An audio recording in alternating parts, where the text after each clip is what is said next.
கோபியில் மிக எழுச்சியாக நடைபெறும் சிலம்பக்கலை திருவிழாவில் பங்கேற்றிருக்கும் பெருமக்களே, ஆசிரியர்களே, மாணவர்களே, ஆசான்களே, வாழ்த்தி அமர்ந்திருக்கும் நகராட்சி தலைவர் அவர்களே,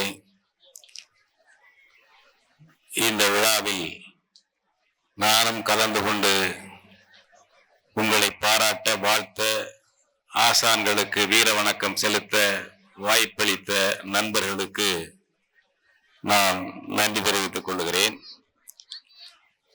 இங்கே உள்ள வேங்கை சிலம்பாட்ட கலைக்கூடம் கோபியில் இருக்கிறது.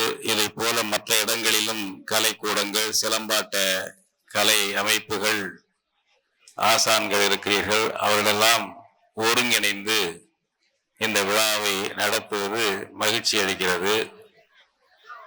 பள்ளிக்கூடத்திலே படிக்கும் பிள்ளைகள், குழந்தைகள், சிறுவர்கள், சிறுமிகள் சிலம்ப கலையை கற்றுக்கொண்டு வருகிறார்கள் என்பது பெருமகிழ்ச்சி. நீங்கள் எல்லாம் ஊர்வலமாக சென்ற காட்சியை நான் பார்த்தேன். எல்லாம் பள்ளி சிறுவர்கள், அவர்களுக்கு கற்றுக் கொடுக்கும் ஆசிரியர்கள் நீண்ட நெடிய ஊர்வலமாக இந்த கோபி முதன்மை சாலையிலே சென்றீர்கள். மகிழ்ச்சியாக இருந்தது. தனியார் பள்ளிகளில் தான் அதிகமாக இந்த கலையை கற்றுத்தருகிறார்கள், அதற்கு ஆசிரியர்கள் அமர்த்துகிறார்கள் என்று சொன்னார்கள். மகிழ்ச்சி. இந்த பகுதியில் சிறப்பாக இருக்கிறது. பல்வேறு பகுதிகளில் அப்படி இல்லை. சிலம்ப கல்வி ஒரு பாடமாக, பயிற்சியாக இருப்பதில்லை. இந்த பகுதியிலே கோபி, ஈரோடு வட்டம் மட்டுமல்ல, தேனி மாவட்டத்திலிருந்து வந்திருக்கிறார்கள். இப்படி பல பகுதிகளில் சிலம்பக்கலை கற்றுத்தர வேண்டிய ஒரு கலையாக மாணவர்களுக்கு வைத்திருப்பது, அதற்கு ஆசிரியர்களை நியமிப்பது என்பது நல்ல செய்தி. அவர்களை நிரந்தர ஆசிரியர்களாக அமர்த்தி மற்ற ஆசிரியர்களுக்குரிய சம்பளத்தை அவர்களுக்கு வழங்கக்கூடிய வாய்ப்பு கிடைத்தால் இன்னும் சிறப்பாக இந்த கலை வளரும், தமிழர் பண்பாடு வளரும். இந்த சிலம்பம் என்பது வீரம் என்பதுதான். அந்த காலத்தில் சிலம்பரசன் என்றால் வீர அரசன் என்று பொருள். அது ஏதோ சிதம்பரம் என்பது மருவி சிலம்பு என்று ஆனது போல் சில பேர் கருதக்கூடிய சூழ்நிலை இருக்கிறது. அப்படி இல்லை. சிலம்பு தனி, சிதம்பரம் ஊர் தனி. சிலம்பு என்பது வீரம். அதனுடைய அடையாளமாகத்தான் வீரக்கழல் காலிலே அணிந்து கொள்ளக்கூடிய பழக்கம் பழந்தமிழர்களுக்கு இருந்தது. பின்னர் அது சிலம்பாக பெண்கள் காலுக்கு மாறியது. பெண்கள் காலிலே அந்த சிலம்பு அணிவது என்பது பிறகு கொலுசாக மாறிவிட்டது. பெண்களும் வீராங்கனைகளாக இருந்து போர் தொடுத்தார்கள், போர் புரிந்தார்கள் என்பதற்கு சான்றுதான் சிலம்பு பெண்கள் காலிலே அணிவது. கண்ணகி கால் சிலம்பு அணிந்தாள் என்பதைத்தான் சிலப்பதிகாரம் கூறுகிறது. அதை வைத்து ஒரு கதை நடந்ததால் தான் அதற்கு சிலப்பதிகாரம் என்ற பெயர் சூட்டப்பட்டது இளங்கோவடிகளால். சிலப்பதிகாரம் என்றாலே வீர காவியம் என்றுதான் பொருள், வெறும் சிலம்பை மட்டும் குறிக்காது. அப்படி நம்முடைய தமிழ் இனத்திலே போர்க்கலையாக பயிற்றுவிக்கப்பட்டது இந்த சிலம்பாட்டம். சிலம்பு, ஏறு தழுவுதல், அதுபோல கபடி, இந்த மூன்றும் தமிழருடைய போர்க்கலை விளையாட்டுகள். விளையாட்டாகவும் இருக்கும், தமிழருடைய போராகவும் இருக்கும். இந்த மூன்றுமே இப்பொழுது எழுச்சி பெற்று வருகின்றன. நாங்கள் எல்லாம் படிக்கின்ற காலத்தில் இருந்ததை விட இன்றைக்கு மங்கி மறைந்து போன ஏறு தழுவுதல் என்பது கடந்த சில ஆண்டுகளாக புத்தெழுச்சி பெற்று தமிழ்நாடு எங்கும் நடத்தப்படுகிறது. ஜல்லிக்கட்டு என்று சொல்கிறார்கள். காளைகளை தழுவி விளையாடுவது, காளைகளை அடக்குவது என்றெல்லாம் சொல்லுவது. அப்படி இல்லை, ஏறு தழுவுதல் என்றுதான் நம்முடைய முன்னோர்கள் பேர் வைத்திருக்கிறார்கள். அதற்கு வலிக்காமல் காளைக்கு துன்பம் ஏற்படாமல் அதன் கொட்டிலே கைகளை அணைத்து தழுவி செல்வது என்பதுதான் ஏறு தழுவுதல். அதுபோல கபடி விளையாட்டு இப்பொழுது புத்தெழுச்சி பெற்று வருகிறது. கிராமங்களிலே எங்கள் பக்கம் தஞ்சை மாவட்டத்திலே கிராமமாக கபடி விளையாட்டு நடத்தி கொண்டிருக்கிறார்கள். அது ஊர் ஒற்றுமையையும் உருவாக்குகிறது. ஊரே சேர்ந்து கபடி விளையாட்டை 3 நாள் இரவு பகலாக நடத்துவார்கள், பரிசளிப்பார்கள். இப்படிப்பட்ட ஒரு எழுச்சி காலம் இது. தமிழர்கள் பின்தள்ளப்பட்டு அடையாளம் மறைக்கப்பட்டு இருந்த இருண்ட காலம் நடந்து கொண்டிருக்கிறது ஒரு பக்கம். அந்த இருண்ட காலத்தில் இருளை கிழிப்பு வரும் கதிரவனை போல நம்முடைய தமிழ் கலைகள், தமிழர் பண்பாடுகள் புத்தெழுச்சி பெற்று வரும் காலம் இது. அதனுடைய பகுதியாகத்தான் கோபிச்செட்டிப்பாளையத்தில் இவ்வளவு சிறப்பாக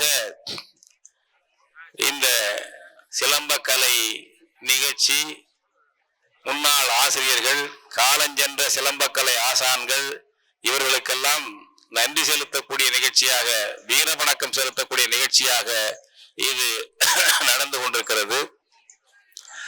இப்படிப்பட்ட பயிற்சி பெறும் இந்த பிள்ளைகள் நல்ல பண்பாடுகளை, நல்ல ஒழுக்கத்தை, கல்வியில் ஆர்வத்தை வளர்த்து கொள்வதற்கு வாய்ப்பு அதிகம். ஏனென்றால் இந்த கலை ஒழுக்கத்தையும் பண்பாட்டையும் நேரம் தவறாமையையும் வளர்த்துவிடும். இந்த போர்க்கலை என்பது மனித வாழ்க்கைக்கு தேவையான ஒழுக்கம், பண்பாடு, அதுபோல கட்டுப்பாடு என்பவைகள் எல்லாம் வளர்த்து விடக்கூடியது. அப்படிப்பட்ட இந்த சிலம்ப கலையிலே பிள்ளைகளை சேர்த்திருக்கக்கூடிய பெற்றோர்களை நான் பாராட்டுகிறேன். இவ்வளவு பெற்றோர்கள் தங்கள் குழந்தைகளை சிலம்ப கலையில், இந்த போர்க்கலையில் பயிற்சி பெறுவதற்கு சேர்த்திருக்கிறார்கள் என்றால் விழிப்புணர்ச்சி, தமிழர் இன உணர்ச்சி, விழிப்புணர்ச்சி எப்படி மறுமலர்ச்சி பெற்று வருகிறது, மீண்டும் எழுந்து வருகிறது என்பதற்கான அடையாளம், சான்றுகள். இந்த போர்க்கலையில் சிலம்பம் கம்பு சுத்துகிறார்களே, காயம்பட்டுக் கொள்ள மாட்டார்களா, தாக்கிவிட மாட்டார்களா என்றெல்லாம் சில பேர் நினைக்கலாம்.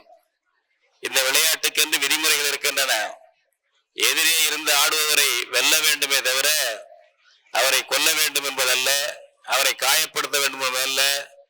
அவர் மீது தடி, ஒருவர் வெற்றி பெறுகிறார் என்றால் அவருடைய தடி எதிரே ஆடியவன் மீது தழுவலாமே தவிர அவரை தாக்கக்கூடாது என்பது விதி, அவரை அடிக்கக்கூடாது என்பது விதி, அவரை துன்புறுத்தக்கூடாது என்பது விதி.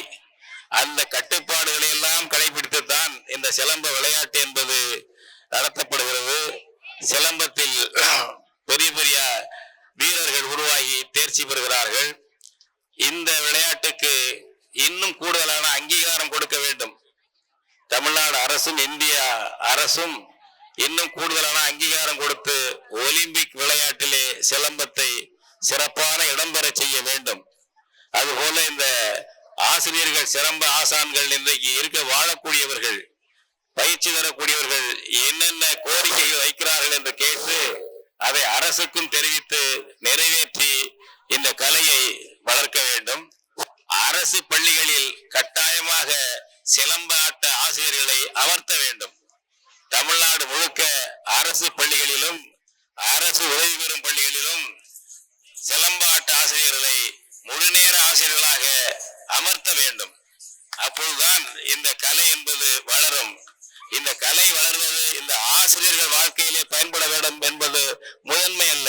பிள்ளைகள் வாழ்க்கையில் பண்பை பெறுவதற்கு, வீரத்தை பெறுவதற்கு, தற்சார்பை பெறுவதற்கு, போர்க்குணத்தை பெறுவதற்கு, இந்த முயற்சியிலே அவர்களுக்கு ஊக்கம் கிடைப்பதற்கு இந்த சிலம்பாட்ட கலை என்பது பயிற்சி அளிக்கும், ஊக்கமளிக்கும், உளவியல் உருவாக்கத்தை வளர்க்கும். அப்படிப்பட்ட பணிக்கு இந்த சிலம்பாட்ட ஆசிரியர்களை தமிழ்நாடு அரசு பள்ளிகள், உதவி பெறும் பள்ளிகள், அதுபோல இந்திய அரசினுடைய CBSE பள்ளிக்கூடங்கள், அதன் சார்பிலே தமிழ்நாட்டிலே செயல்படக்கூடிய பள்ளிக்கூடங்கள், கல்லூரிகள் அனைத்திலும் இந்த சிலம்பாட்ட கலைக்கு ஒரு வகுப்பு ஒதுக்க வேண்டும். வாரத்தில் வகுப்புகள் ஒதுக்கி நிரந்தர ஆசிரியர்களை அமர்த்த வேண்டும் என்று இந்த விழா விழாவின் சார்பாக ஆட்சியாளர்களை நான் கேட்டுக்கொள்கிறேன். இந்த விழாவிலே கலந்து கொள்ளும் பிள்ளைகள் நன்றாக படியுங்கள். நம்முடைய உங்களுடைய பாடங்களில் சிறப்பாக தேர்ச்சி பெறுங்கள். அதிக அக்கறை எடுத்து படியுங்கள். அதே போல் இந்த விளையாட்டிற்கும் நேரம் ஒதுக்குங்கள். நல்ல பண்புகளை கற்றுக்கொள்ள வேண்டும். தமிழ் பண்புகளை கற்றுக்கொள்ள வேண்டும்.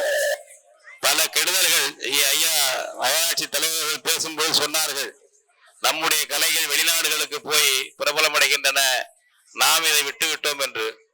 அந்த மாதிரியான ஒரு தற்சார்பில்லாமல் அயலாரை பார்த்து நகலெடுத்து பேசுவது, அயலார் போல பாவித்துக் கொண்டு பேசுவது நமக்கு மரியாதை என்று இருக்கின்ற ஒரு தன்னம்பிக்கை குறைவை நீக்க வேண்டும். அதை நீக்க வேண்டும். அம்மாவை அம்மா என்று சொன்னால் இழுக்கு என்ற ஒரு கேவலம் உருவாகி இருக்கிறது. அம்மாவை அம்மா என்று சொன்னால் அம்மாவுக்கே வருத்தமாக இருக்கிறது. பிள்ளையை படிக்க வைக்கிறேன், பணம் கட்டி படிக்க வைக்கிறேன், சிரமப்பட்டு பணம் கட்டி படிக்க வைக்கிறேன், அது மாலையிலே வீட்டுக்கு வந்து காலை கட்டி கொண்டு அம்மா என்று சொல்லுகிறது என்று ஆத்திரப்படக்கூடிய அம்மாக்கள் இருக்கிறார்கள். அம்மா என்று சொன்னதில் என்ன குற்றம்? அது இழிவு, கொச்சை. வேற எது மேன்மை? மம்மி என்று சொல்ல வேண்டும். மம்மி என்று சொல்வதுதான் இழிவு. அந்த மொழி இழிவு என்று நான் சொல்லவில்லை. அம்மாவை அம்மா என்று சொல்லும் பொழுது இருக்கின்ற அன்பு, உரிமை, பாசம் மம்மியிலும் அம்மியிலும் கிடையாது. கடைசி என்ன ஆகிறது? அம்மாவுக்கும் பிள்ளைக்கும், தகப்பனுக்கும் மகனுக்கும் மகளுக்கும் உள்ள உறவு என்பது வெறுமனே ஒரு ஏதோ பயன்பாட்டு உறவாகிவிட்டது. அம்மா, அப்பா, தந்தை என்ற சொற்கள், அப்பா என்று சொல்லக்கூடாது, டாடி என்று சொல்ல வேண்டும், டாட் என்று சொல்ல வேண்டும் என்ற அளவுக்கு நம்மை நாமே இழிவுபடுத்திக் கொள்கிறோம், நம்மை நாமே தாழ்த்திக் கொள்கிறோம். அதெல்லாம் இருக்கக்கூடாது. அன்னை தந்த பால் ஒழுகும், குழந்தை வாய் தேன் ஒழுக, அம்மா என்று சொன்னதும் தமிழன்றோ, அக்குழந்தை செவியினிலே கேட்டதான சொற்கள் எல்லாம் தமிழன்றோ என்று பாவேந்தர் பாரதிதாசன் பாடினார். அந்த அம்மா என்பதில் உள்ள அன்பு, பாசம், நெருக்கம், சிறப்பு, மதிப்பு இதெல்லாம் மம்மியிலும் அம்மியிலும் டாட் இல்ல டாக்குலையும் கிடையாது. ஆங்கிலத்தை படியுங்கள், ஒரு மொழிப்பாடமாக படிங்கள். ஆனால் நம்முடைய அன்றாட வாழ்க்கையில் அதை குறுக்கிடக்கூடாது. எனவே இந்த உறுதியை எடுக்க வேண்டும். இந்த சிலம்பாட்ட கலை, நம்முடைய தமிழன் கலையை கற்றுக் கொடுக்கக்கூடிய ஆசிரியர்கள் எந்த மொழி வேண்டாலும் படிக்கலாம், அது மேல திணிக்க கூடாது யார் நம்ம மேல. ஆனால் நம்முடைய மொழியை மறந்து நம்முடைய சொற்களுக்கு பதிலாக அயல் சொற்களை பயன்படுத்தினால் நம் இனத்தை நாமே அழித்துக் கொள்வதாகும், நம் அடையாளத்தை நாமே அழித்துக் கொள்வதாகும். இந்த பகுதியெல்லாம் பார்த்தால், இந்த கோபி அல்லது பெருந்துறை இந்த பகுதியெல்லாம் பார்த்தால் எங்க பார்த்தாலும் இந்திக்காரர்கள். இன்னும் சில ஆண்டுகள் போனால் நீங்கள் ஆங்கிலத்தை விட்டுவிட்டு இந்தியில் பேச ஆரம்பிக்க வேண்டிய நிலை, ஒரு அடிமை மனப்பான்மை அங்கே கொண்டு போய் விடும். கடைசியில் தமிழன் தமிழையும் இழப்பான், தன்னுடைய தாயகத்தையும் இழப்பான், தன்னுடைய தாயகத்திலேயே அயலாருக்கு அடிமையாகி விடுவான். அந்த அபாயம் இருக்கிறது என்பதை உணர்ந்து தமிழை காக்க வேண்டும், நம்முடைய மொழியில் பேச வேண்டும். காலைங்கிறத காலைன்னு சொல்லணும், மார்னிங் சொல்லக்கூடாது. வண்டியிலே போகும்போது இடது பக்கம் வலது பக்கம் வந்தால் இடது வலது. இப்போது ஓட்டுநர்களுக்கு இடது என்று சொன்னால் பல பேருக்கு தெரியாது, விபத்து உண்டாகுது. இடதுல திருப்புப்பா நம்ம சொல்லிட்டோம்னா அவங்களுக்கு தெரியாது, அது என்னையா ரைட்டாங்கிறான், இடதுன்னா லெப்ட் ரைட் தான் தெரியும். இந்த அளவுக்கு சீரழிவு தமிழ்நாட்டிலே வந்து விட்டது. தமிழை மறந்து ஆங்கிலம் கலந்து பேசினால்தான் மதிப்பு, மரியாதை என்கின்ற ஒரு போலித்தனம் இது, அது வந்து விட்டது. அடுத்தவரை அது ஆதிக்கத்தில் இருப்பவர்களை பார்த்து அவர்களை போல் நடிப்பது, அது ஒரு தொற்று நோய். அப்படிப்பட்ட தொற்று நோய் பரவி இருக்கின்ற காலத்திலே நம்முடைய தமிழ் பண்பாட்டை, வீரத்தை, அறத்தை பாதுகாக்கக்கூடிய வகையில் இந்த கலை பயிற்சி, உங்களுக்கு வீர பயிற்சி தந்திருக்கிறார்கள். சிறப்பாக கற்றுக்கொண்டு நீங்களும் ஆசிரியராகுங்கள். நம்முடைய பாவேந்தர் பாரதிதாசன் சொன்னது போல நன்றாக பாடத்தை படிங்கள். காலையில் படி, கடும்பகல் படி, மாலையில் பொருள்படும்படி நூலை படி, சங்கத்தமிழ் நூலை படி என்று பாவேந்தர் சொன்னார். பல நூல்களையும் நீங்கள் படியுங்கள். அதுபோல பொய்யிலே கால்படி, புரட்டிலே முக்கால் படி, வையகம் ஏமாறும்படி வைத்துள்ள நூல்களை ஒப்புவது எப்படி என்று பாவேந்தர் பாரதிதாசன் சுட்டி காட்டியிருக்கிறார். அதையும் அடையாளம் தெரிந்து படிக்க வேண்டும். சாதி என்ற தாழ்ந்த படி நமக்கெல்லாம் தள்ளுபடி, சேதி அப்படி